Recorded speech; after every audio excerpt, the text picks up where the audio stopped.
हर horror story किसी भूत से शुरू नहीं होती। कुछ हॉरर स्टोरी सिर्फ एक गलत फैसले से भी शुरू हो सकती है। सोचो, आप जिस इंसान से सबसे ज्यादा प्यार करते हो वो अगले ही दिन आपसे इतना प्यार करने लगे कि हर वक्त सिर्फ आपके साथ रहना चाहे। पहली नज़र में ये किसी सपने जैसा लगेगा, लेकिन अगर वही प्यार धीरे धीरे ऑब्सेशन बन जाए तो यही इस मूवी का सबसे यूनिक कॉन्सेप्ट है। एक सिंपल सी विश को जिस तरह हॉरर के साथ जोड़ा गया है वही इसे बाकी सुपरनैचुरल मूवीज से अलग बनाता है। अब देखना ये है कि एक छोटी सी विश जिंदगी को किस हद तक बदल सकती है। तो बिना किसी देरी के शुरू करते हैं आज की स्टोरी।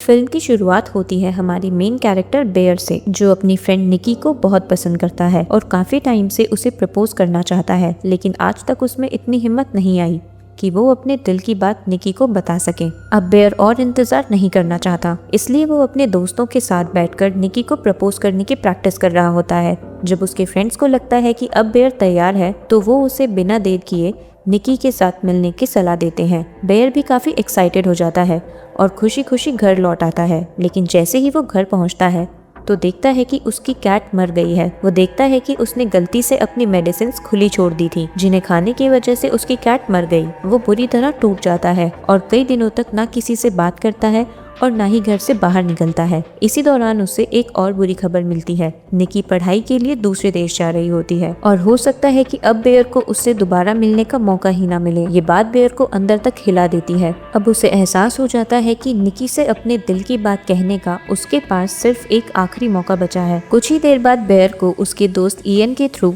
निकी के फेयरवेल पार्टी का इन्विटेशन मिलता है। बेयर बिना वक्त गवाए पार्टी के लिए तैयार होना शुरू करता है और निकलने से पहले एक आखिरी बार फिर मिरर के सामने खड़े होकर निकी को प्रपोज करने की प्रैक्टिस करता है। पार्टी में जाने से पहले बेयर एक ज्वेलरी शॉप पर पहुंचता है। वो निकी के लिए एक प्यारा सा गिफ्ट लेना चाहता था, लेकिन इतने सारे ऑप्शंस देखकर वो काफी कंफ्यूज हो जाता है। आखिर में सेल्स गर्ल की मदद से वो एक खूबसूरत सा लॉकेट खरीद लेता है। गिफ्ट खरीदने के बाद भी बेयर की नर्वसनेस कम नहीं होती। इसी वजह से वो मजाक में सेल्स गर्ल से पूछता है कि क्या यहाँ कोई ऐसी चीज है जो उसकी किस्मत बदल सके। सेल्स गर्ल मुस्कुराते हुए उसे कुछ लकी चार्म्स दिखाती है, लेकिन बेयर को उनमें से कोई भी चीज पसंद नहीं आती। तभी उसकी नजर एक अजीब सी स्टिक पर पड़ती है, जिस पर लिखा होता है कि इसके जरिए कोई भी इंसान अपनी एक विश पूरी कर सकता है। बेयर हैरानी से उस स्टिक के बारे में पूछता है, लेकिन उसका सवाल सुनते ही सेल्स गर्ल के चेहरे के एक्सप्रेशंस अचानक बदल जाते हैं। वो कहती है कि जिस इंसान ने इस स्टिक का इस्तेमाल किया है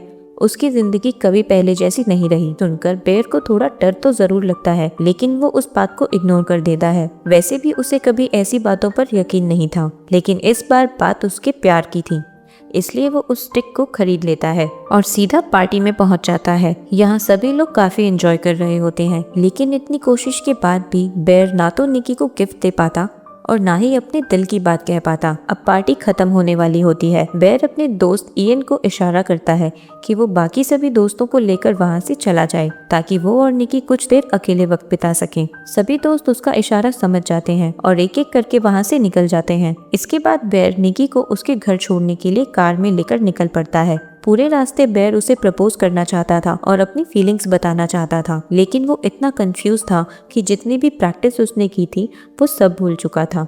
उसके दिमाग में एक साथ बहुत सी बातें चल रही थी और देखते ही देखते निकी का घर आ जाता है। इस तरह बेयर एक बार फिर अपने दिल की बात कहने से रह जाता है। जैसे ही निकी कार से उतरकर जाने लगती है, बेयर उसे आवाज देता है। निकी उससे रुककर पूछती है कि क्या हुआ, लेकिन इस बार भी बेयर कुछ नहीं कह पाता। निकी उसकी खामोशी समझ जाती है और सीधा पूछ लेती है कि क्या तुम मुझसे प्यार करते हो। ये सुनकर बेयर पूरी तरह शॉक हो जाता है। वो कुछ भी नहीं बोल पाता और निकी वहाँ से चली जाती है। तब बेयर को एहसास होता है कि उसने कितना बड़ा मौका गवा दिया। निकी ने खुद उससे सवाल पूछा था और उसे सिर्फ हाँ कहना था। घबराहट में बेयर वही स्टिक निकालता है जो वो ज्वेलरी शॉप से लाया था। वो उसे तोड़ देता है और विश मांगता है कि निकी उसे बहुत ज्यादा प्यार करने लगे। जैसे ही बेयर ये विश मांगता है, पूरी जगह एक अजीब सा सन्नाटा छा जाता है। अब बेयर कार लेकर वापस जाने ही वाला होता है कि तभी उसकी नजर निकी पर पड़ती है। वो अभी भी गेट पर खड़ी थी और उसी की तरफ देख रही थी। बेयर के जाने से पहले ही निकी दौड़कर उसके पास आती है और पूछती है कि क्या मैं तुम्हारे साथ तुम्हारे घर चल सकती हूँ।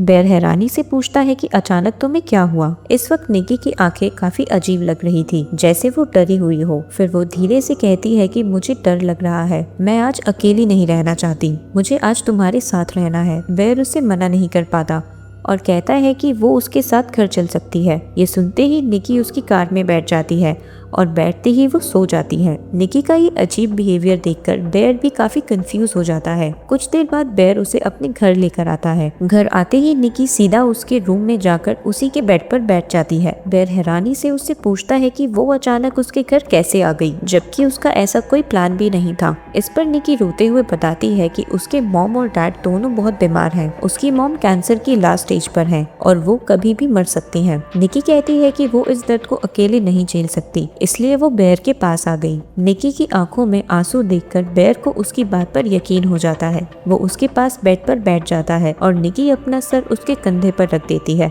निकी अब बेयर के बहुत करीब आ चुकी थी और बेयर को अब भी इस बात पर यकीन नहीं हो रहा था। लेकिन अगले ही पल निकी का बिहेवियर अचानक बदल जाता है। वो हैरानी से बेयर की तरफ देखती है और पूछती है कि मैं यहाँ कैसे आई और तुम यहाँ क्या कर रहे हो। इतना कहकर वो बेयर को धक्का देकर खुद से दूर कर देती है। बेयर भी पूरी तरह कंफ्यूज हो जाता है। वो निकी को बताता है कि वो खुद जिद करके उसके साथ यहाँ आई थी और इस वक्त उसके ही घर पर है। निकी अभी ये सब समझने की कोशिश ही कर रही होती है कि अचानक उसका बिहेवियर फिर से बदल जाता है। वो दोबारा मुस्कुराने लगती है, जैसे उस पर फिर से उस जादुई स्टिक का असर होने लगा हो। इसके बाद वो पहले से भी ज्यादा बेयर के करीब आ जाती है। उस रात बेयर को बिल्कुल भी नींद नहीं आती। निकी के बदलते बिहेवियर को देखकर उसे समझ आ जाता है कि ये सब उस जादुई स्टिक की वजह से हो रहा है। अगर ऐसा है तो निकी उससे सच में प्यार नहीं करती, ये सिर्फ एक जादू था और अनजाने में बेयर ने उसका गलत फायदा उठा लिया। सुबह होते ही बेयर उस स्टिक के बारे में रिसर्च करना शुरू कर देता है, लेकिन इंटरनेट पर उसके बारे में कुछ भी इंफॉर्मेशन नहीं मिलती। अब बेयर और भी ज्यादा उलझन में पड़ जाता है। वो सोचता है कि जब इंटरनेट पर इस स्टिक की कोई जिक्र नहीं है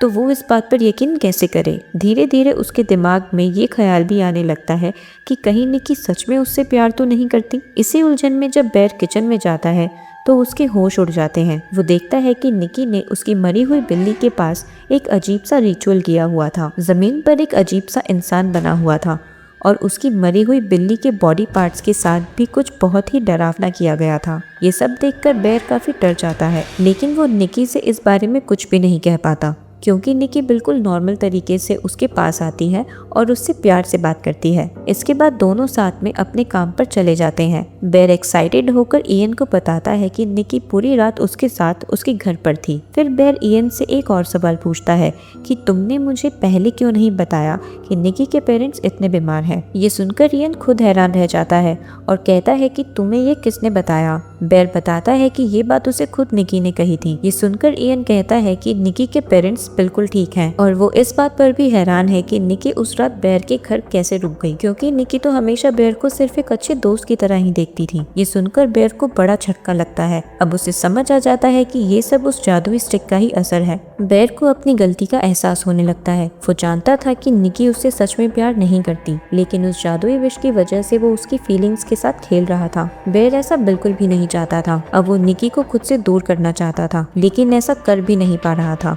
निकी हर वक्त उसके लिए अपना प्यार दिखाती रहती थी। इसी तरह कुछ दिन गुजर जाते हैं। दोनों साथ में घूमते हैं, साथ में खाना खाते हैं और हर वक्त एक दूसरे के साथ रहते हैं। बेयर ने अपनी जिंदगी हमेशा इसी तरह इमेजिन की थी। उसे लगने लगता है कि जैसे वो अपनी ड्रीम लाइफ जी रहा हो और इसी वजह से वो बहुत खुश था। एक दिन बेयर निकी को डिनर पर लेकर जाता है। डिनर के दौरान वो निकी को पूछता है, क्या तुम्हारे पेरेंट्स सच में बीमार हैं? ये सवाल सुनते ही निकी का चेहरा अचानक सीरियस हो जाता है और वो सिर्फ एक ही बात कहती है, नहीं।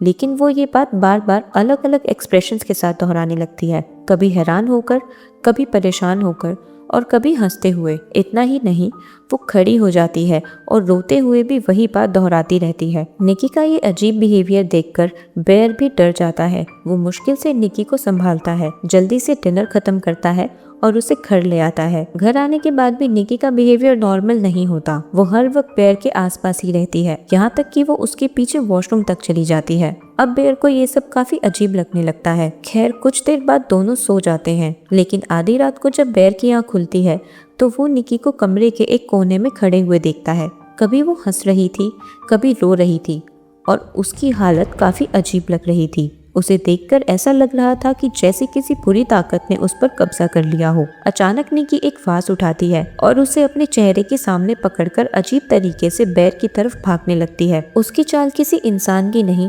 बल्कि किसी शैतान जैसी लग रही थी। वो अचानक बेयर को डराने की कोशिश करती है और बेयर सच में घबरा जाता है। कुछ ही पल बाद निकी जोर जोर से हंसते हुए बेड पर गिर जाती है। एक पल के लिए बेयर को लगता है कि शायद वो मजाक कर रही हो, लेकिन अब उसका हर बिहेवियर पहले से ज्यादा अजीब लगने लगा था। हर गुजरते दिन के साथ निकी का प्यार जुनून में बदलता जा रहा था। वो घंटों तक सिर्फ बेयर को देखती रहती थी। इन सब बातों से परेशान होकर बेयर लंच के दौरान अपनी फ्रेंड सारा से सब कुछ शेयर करता है। वो कहता है कि निकी से वो आज भी प्यार करता है, लेकिन अब वो पहले वाली निकी नहीं रही। वो हर वक्त उसके आसपास रहती है और उसकी कुछ हरकतें तो बेयर को डराने लगी हैं। इसी बीच जैसे ही बेयर अपने सैंडविच का एक बाइट लेता है, उसे उसका टेस्ट कुछ अजीब लगता है। जब वो सैंडविच खोलकर देखता है तो उसके होश उड़ जाते हैं, क्योंकि उस सैंडविच के अंदर उसकी मरी हुई बिल्ली का मीट था। ये देखते ही बेयर का दिल घबरा जाता है और उसे तुरंत उल्टी हो जाती है। अब उसे यकीन हो चुका था कि निकी के साथ कुछ बहुत गलत हो रहा है। वो समझ जाता है कि शायद किसी इविल पावर ने निकी को पजेस कर लिया है, वरना कोई नॉर्मल इंसान ऐसा कभी नहीं कर सकता।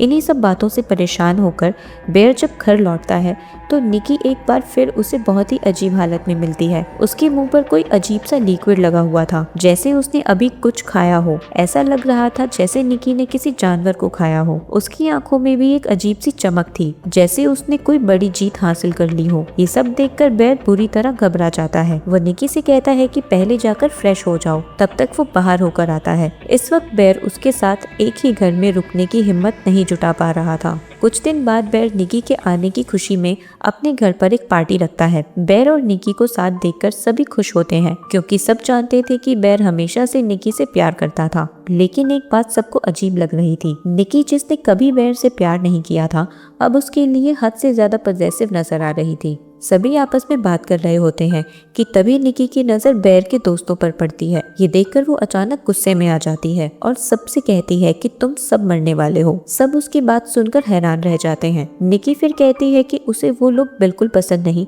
जो बेयर के करीब आने की कोशिश करें। उसकी बातें सुनकर सभी डर जाते हैं। बेयर भी समझ चुका था कि निकी का प्यार अब जुनून बन चुका है और वो कभी भी कुछ गलत कर सकती है। अचानक निकी पास रखी एक बोतल उठाती है, उसे टेबल पर मारकर तोड़ देती है और टूटे हुए कांच से अपने चेहरे पर वार कर लेती है। ये देखकर सब लोग घबरा जाते हैं। बेयर सबसे माफी मांगता है और उन्हें घर जाने के लिए कहता है। साथ ही वो बताता है कि निकी की तबीयत ठीक नहीं है और उसे डॉक्टर के पास ले जाना होगा। सबके जाने के बाद बेयर गुस्से में निकी से पूछता है कि आखिर उसे हुआ क्या है, वो ऐसी हरकतें क्यों कर रही है और क्या वो उसे किसी बात की सजा देना चाहती है। निकी अजीब अंदाज में सिर्फ इतना कहती है कि ऐसा कुछ भी नहीं है। फिर वो दोबारा बेयर के करीब आने की कोशिश करती है, लेकिन इस बार बेयर पीछे हट जाता है। वो कहता है कि हमें साथ नहीं रहना चाहिए और मैं तुम्हें अब घर छोड़ कर आऊंगा। ये बात सुनकर निकी का गुस्सा फूट पड़ता है। वो सीधा किचन में जाती है, एक बड़ा सा चाकू उठाती है और बेयर की तरफ बढ़ने लगती है। निकी को इस हालत में देखकर बेयर बुरी तरह घबरा जाता है। अपनी जान बचाने के लिए वो निकी से कहता है कि ना मैं कहीं जा रहा हूँ